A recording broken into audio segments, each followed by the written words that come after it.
My boss tried to fire me to give my job to his son, so I crashed his entire company in one day. Imagine working at a tech company for 5 years, building their entire money-making software product from the ground up, only to be fired on a Tuesday morning.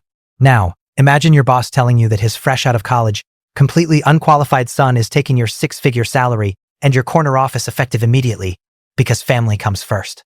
This is exactly what happened to me, and the look on my boss's face when his entire digital empire crumbled less than 24 hours later was worth every penny of that lost salary. I am a 30-year-old software engineer, and I have worked for the same tech company for 5 years.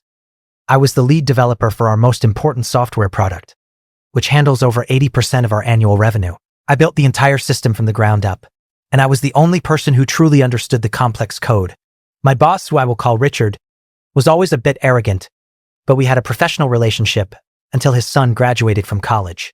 Richard's son was lazy and had a degree in a completely unrelated field, but Richard decided that his son deserved my job and my salary. Last month, Richard called me into his office and told me that my position was being eliminated due to restructuring. He then told me that I had 2 hours to pack my things and leave. He also mentioned that his son would be taking over my responsibilities starting the next day to save the company money. I asked Richard if he wanted me to train his son or document the system before I left. Richard laughed and said that his son was a genius and did not need help from someone who was being fired. He then handed me a very small severance check and told security to escort me out. What Richard did not realize was that our entire system relied on a very specific set of digital keys and manual updates that only I knew how to manage. I did not sabotage the system, but I simply stopped maintaining it. Since I was no longer an employee, I was under no obligation to keep the servers running.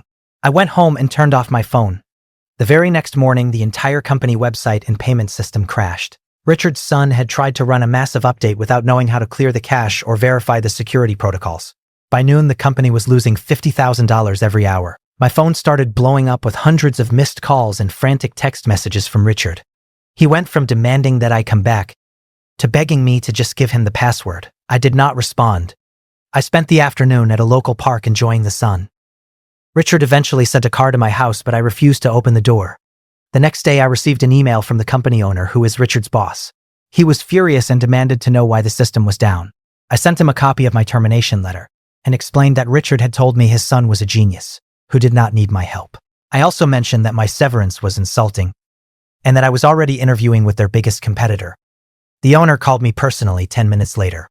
He offered me my job back with a 50% raise and a massive bonus. I told him I would only return if Richard was fired and if his son was banned from the building. The owner did not hesitate. He fired Richard on the spot and promoted me to technical director. Richard lost his high-paying job, and his son is now working at a fast food restaurant. The company owner even paid for my legal fees to ensure Richard could never sue me for the crash. I learned that being the only person who knows how to fix a problem is the ultimate job security. Never let a boss think you are replaceable when you are the one holding the keys to the kingdom.